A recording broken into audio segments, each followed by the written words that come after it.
How are we all? Yeah, we're good, thanks. How are you? Yeah, not too bad. Cool. Feeling better after your withering condition?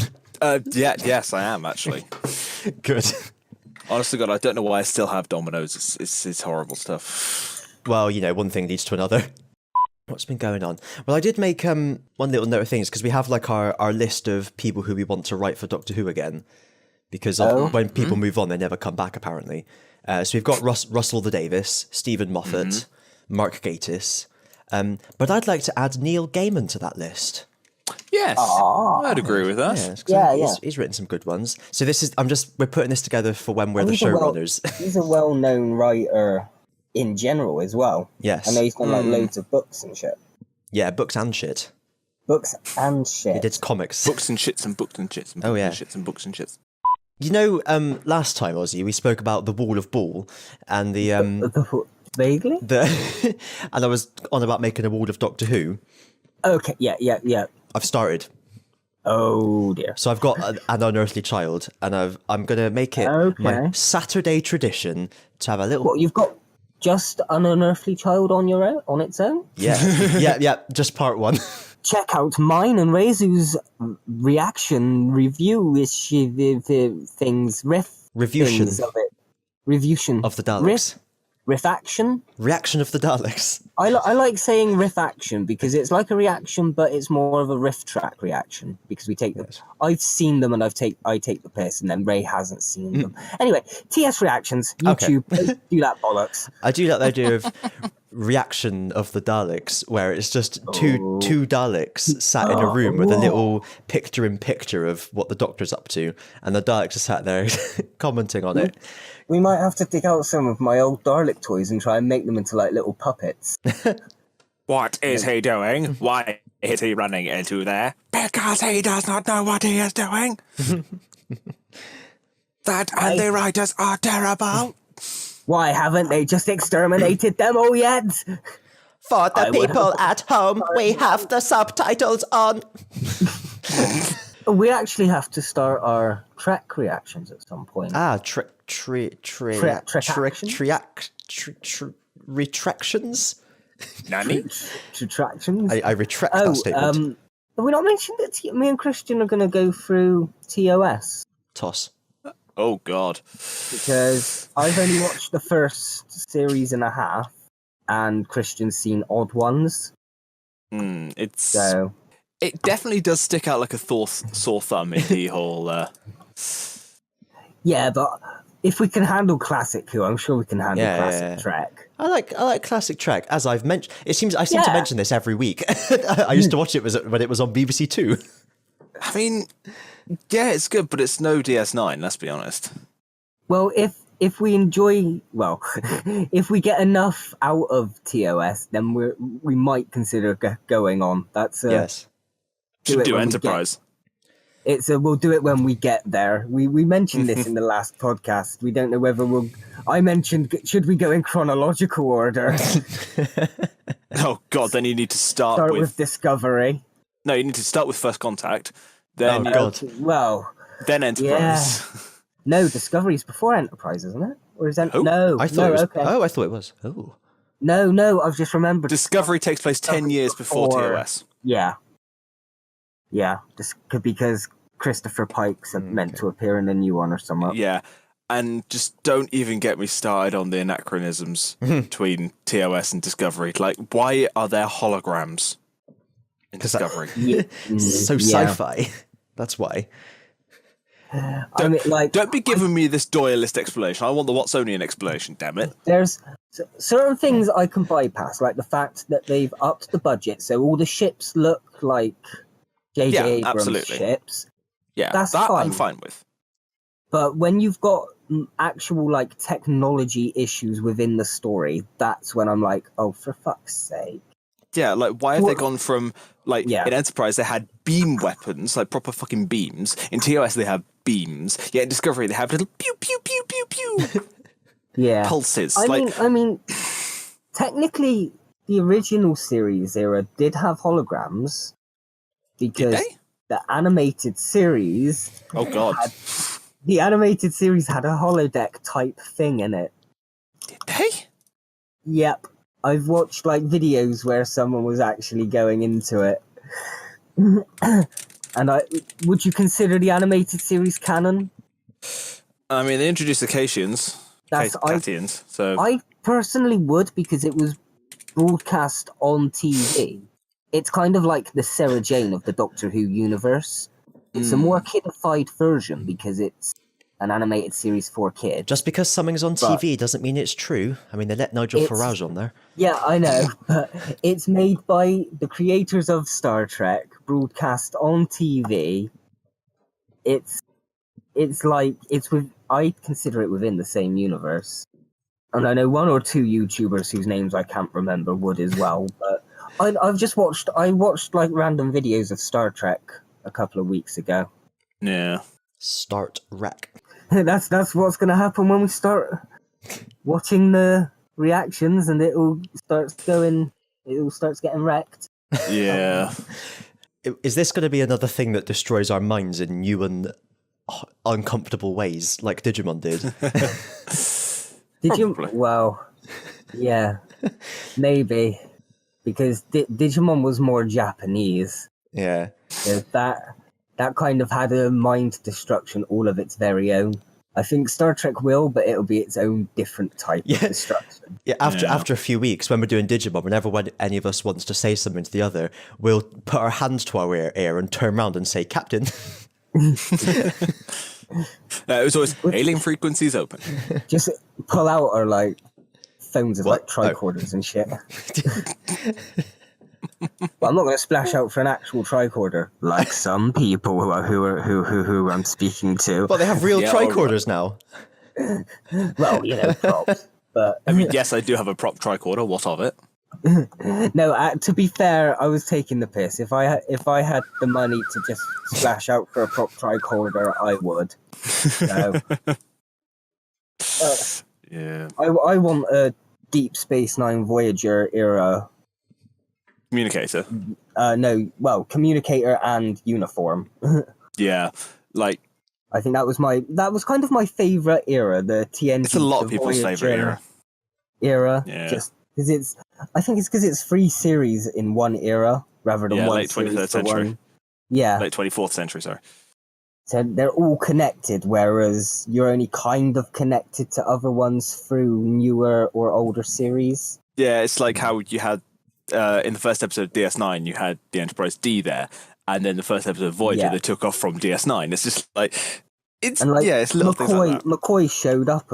And you have like crossover episodes where like Bashir's in TNG. Is he? And I swear there was an episode where I distinctly have a picture in my head of Bashir on The Next Generation. I think it was in like the later series.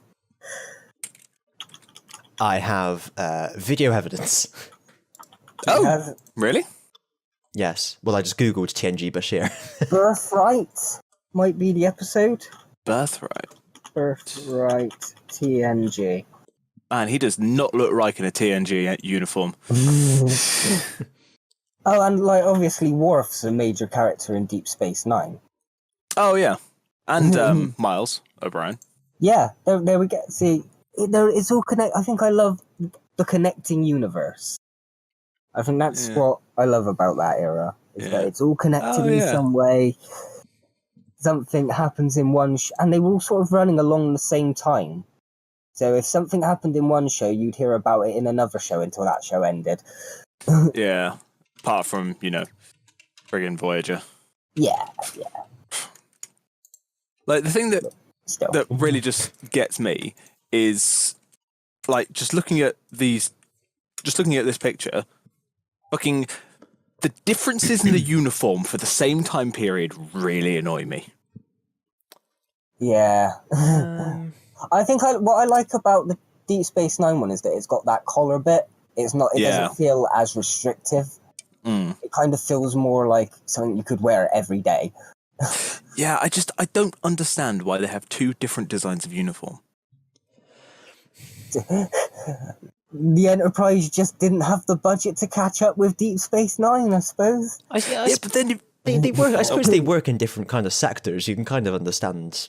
Oh, one's the Alpha Quadrant, one's the Beta Quadrant. Or one of them's an exploration ship, the other one's a space station. Like I'm definitely making excuses. The real reason is just because they were different series. Kept up with the times. Yeah, and the excuse for the exploration versus station thing is that Voyager has the same uniforms as DS9, so. But then didn't DS9 start out with the TNG they did, uniforms? Which is even more fucking confusing. Well, no, I thought it wouldn't be, because it's sort of like they've upgraded, but because the Enterprise the Enterprise is right, because the Enterprise is out on away missions and shit. They just haven't had time to get a full stock of new uniforms. They sent a second class, which the replicators kind of put a plot hole into that. But if you ignore the replicators, there's my whole explanation. If you ignore one of the major pieces of technology, it was really good up until then. I know, I literally thought of it towards the end of my, like, oh. Yeah. And then you get shit like this, where it's just like, this is from Generations, and it's just like, in the same fucking scene, they've got people on the same crew in different uniforms. Okay, that's a bit. I mean, literally the reason for that was because of, like, that was literally budget, and they threw away half the uniforms after the end of the series. They had to borrow some from DS9, but, Yeah. Which is why, if you look at that image, why Riker has his, like, forearms so visible. Because he was wearing, I think he was wearing Cisco's uniform at that point, and Geordie was wearing Chief O'Brien's, which is why it looks massive on him. And also, this is the only time in the entire series of Star Trek where the person behind, like, the captain's chair on the tactical console actually has a seat. Oh. Yeah, Worf is sitting down in that picture. Oh, I couldn't tell. Of course, yeah. What, did you think he was like half the size? I didn't really give it any thought. No, I just didn't, like, honestly, I'm not wearing my glasses, but I just didn't think, he's like twice the size of everyone. It's only when you see him in the episode, I did like Worf. He was good. I like Klingons. Klingons are pretty, well, that era of Klingons I kind of like. When they're allies. Yeah. I kind of like that whole sort of relationship they have with the humans. Yeah. And then there's the whole thing about the Klingon ridges, and just like, oh, for fuck's sake. Because in Enterprise they had the ridges, TOS they didn't, yet Discovery they have half ridges. The but ridges. Didn't they have like an explanation for it? They had an explanation as to why they were losing them, the degenerative virus, which... Yeah, the degenerate thing which he introduced the Enterprise, which would have made sense if the fact that Discovery didn't bring in Klingons with the friggin' bumps. Discovery Klingons have bumps on their head, which makes no sense, because, you could be saying, it's been 90 years since the thing happened, so maybe they're growing them back. But no, this takes place before TOS, where they don't have any bumps at all. So what the fuck is going on? They're etheric beam locators. They can detect ion-charged emissions at a distance of 20,000 light years. They're also very firm. I watched that the other day. Sorry to fatal death. Yeah. No, that was good. Might have to throw the clip in. I'm not going to throw the clip in. I thought they had an explanation that not all Klingons lost their ridges. It was because they did experiments to try and make augmented Klingons like they did with Khan. Yeah. And the experiments backfired, so it was sort of like a mass of the population was affected, but not all of the Klingon population. I've got a little bit lost there. Basically, this is from what I've looked up. Did the backfire get rid of the ridges or give them the ridges? Get rid of. Okay. They start off, they're meant to have the ridges, but because they used augmented DNA to try and make super Klingons like superhumans, right? They used the same sort of stuff they did with Khan. They put too much human and not enough super. Yes, this made the Klingons more human-like. That's a traditional Klingon. I have to save all these pictures as well. And then this is one of the Klingons from Discovery. And it's just like, the fuck? Takuvma. Okay, well, you could always say that that's a literal traditional Klingon from Discovery, And then they did the whole augmented human shit. So then you had the augmented Klingons and the traditional ones. And over the years, they've all bred. And now you've got like the half human, half Klingon, but they don't look so human. Do you get what I mean? Yeah. Think about if you take a Klingon from TOS, breed it with the Klingon from Discovery, and then you get the Klingon from TNG onwards. Yeah. I'm clutching at straws here, but it is annoying as a design decision, honestly, isn't it? When you think you've got such an iconic property in Star Trek. Everyone knows what Klingons look like. Yeah, I'm not a big fan of Discovery Klingons, to be honest. Yeah. I've never seen Discovery. From what I've seen, it's not terrible. Okay, it's only from what I've only read stuff, but I think my favorite era of Klingons is TNG to Voyager era. Ting. TNG DS9 VO. Ting just line. VOY? Mm-hmm. Voy, not Voyager. Yeah. VGR? VGR. It's VOY. VGA? HDMI. Yeah. VBA? GBC? TBC. GSC. RBY. Yu-Gi-Oh! The letter U, the letter G, the letter O. I had to throw that. Well, I had to throw it in after you cut out our Yu-Gi-Oh conversations last time. I don't know what Yu-Gi-Oh conversations you're talking about. They never happened. Even though the picture is still up in the chat for us three to see. Oh yeah, Rich. Revisionist. How do you XYZ? No. So the way I understand it. See, now I haven't listened to either of your explanations, so this is going to be interesting. No one has. This is all going to get cut. There's no explanation in it. I just want to buy an XYZ deck. I like this related listing. Yu-Gi-Oh! Ultra Rare Double Iris Magician First Edition. Is ultra rare, mind you. How much do you reckon it is? 20. I'm not going to answer because I've seen it. Okay. I scrolled down before you asked the question because the page was already open on my screen. You say 20. 20 what? Quid. No, it's 99. Oh. Pence. 99p. Oh. Thank you for playing. The Price is Right. Hang on. And then there's over here, Book of Life, first edition. Okay, Oh, it's rare. £2.90. Ooh. But from what I understood, Book of Life was quite a common card anyway. Mm. I've seen it quite a bit in games. This is more like it. Dark Magician Dragon Knight Ultra Rare First Edition, £31.37. That's the kind of price I expect. I'm restricted to 3 friends, 4 if you include my dealer.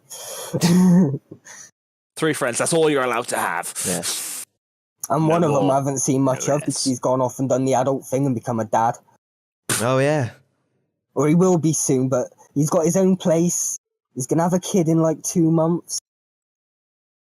Don't have time for his mentally incompetent child. These people in their normal social interactions. Adult life. Yeah. We'll always have Digimon, Christian? Oh, yes, Ozzy. Right, on that bombshell, I think it's time to go away and have a little cry. Is that going to... Yeah. Yeah. Well, I was going to ask can we arrange any kind of freeway meetup for anything? I imagine we probably can. So, thanks for watching. We'll see you next week. Well, fuck you then. Bye.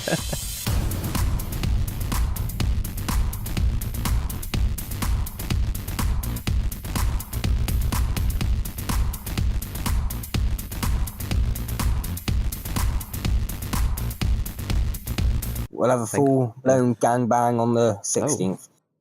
And we'll also do some recording, right?